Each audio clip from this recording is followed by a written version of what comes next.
how to set up Tapo smartphone Wi-Fi camera C200. Here is the step-by-step guide to configure the Tapo C200. Step 1. Download the Tapo app on your Google Play Store. Step 2. Create or log in your TP-Link account. Step 3. Add your Tapo C200 camera. You need to tap the Add device, then select the camera and then the Tapo C200. Once the LED indicator should blink red and green after about 30 seconds, then you should tap the next in the app.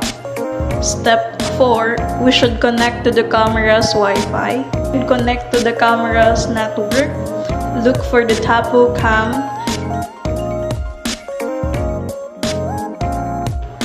Step 5. Connect the camera to your home Wi-Fi.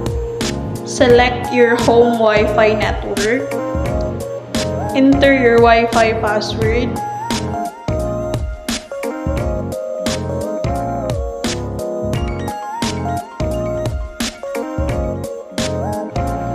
Tap Join to complete the pairing process.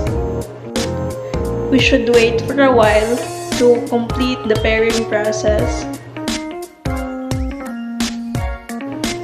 Step 6 is the finalize setup. Once the configuration is complete, assign a name to your camera such as living room,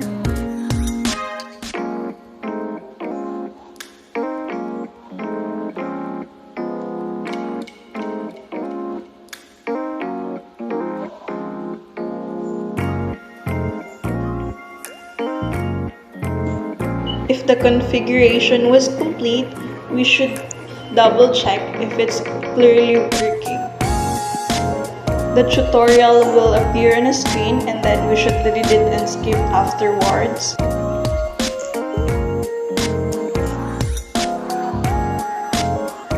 So now let us check if the Tapo C200 is really working.